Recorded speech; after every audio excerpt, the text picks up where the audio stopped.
Mantan Menteri Koordinator Politik, Husum, dan Keamanan, Menko Polhukam, Mahfud MD, mengkritik Kejaksaan hingga Pengadilan Tindak Pidana Korupsi, Tipikor, atas vonis yang dijatuhkan kepada ex-Menteri Perdagangan, Mendak, Tom Lembong, dalam kasus dugaan korupsi impor gula periode 2015 hingga 2016.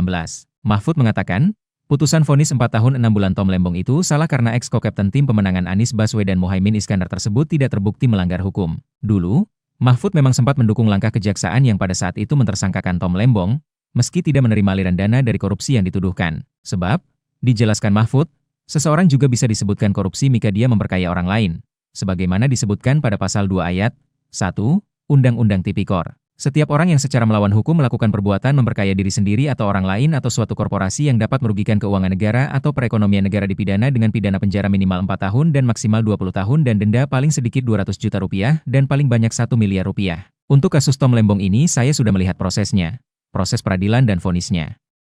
Kemudian saya harus mengkritik Kejaksaan maupun pengadilan dengan kata bahwa putusan itu salah.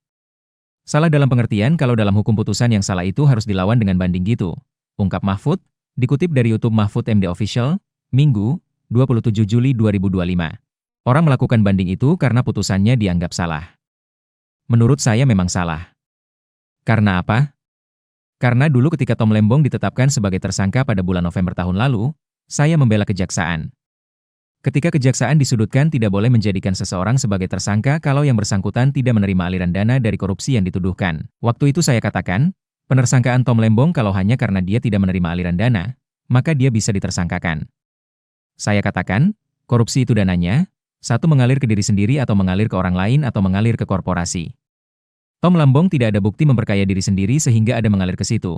Menurut saya tepat pada waktu itu ditetapkan sebagai tersangka, pada waktu konteksnya ketersangkaannya, bukan vonis, jelasnya. Namun, seiring berjalannya waktu melihat proses peradilan Tom Lembong hingga putusan vonis ini, Mahfud merasa aneh. Mahfud pun menjelaskan bahwa dalam hukum pidana, ada dua unsur utama yang harus sama-sama terbukti, yakni actus reus dan mens rea. Sekarang vonisnya itu aneh karena dalam hukum pidana itu ada dua unsur utama yang harus sama-sama terbukti.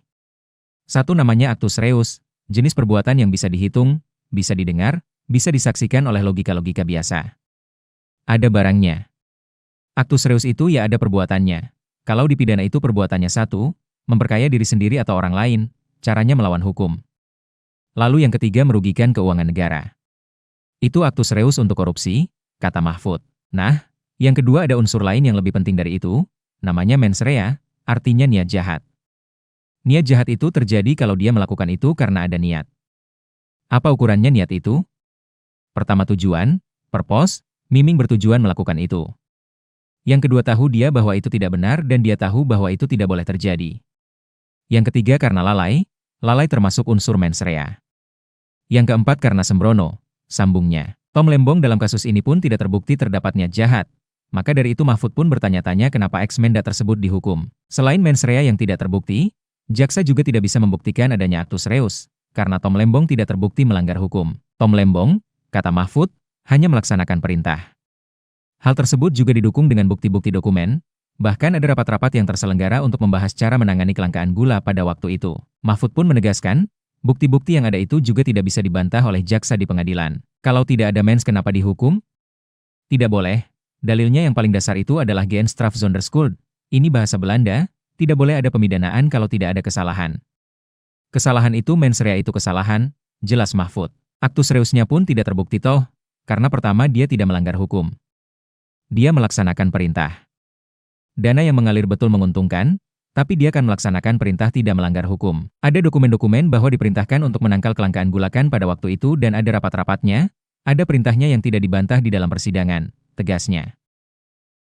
Download Tribun X sekarang, menghadirkan lokal menjadi Indonesia.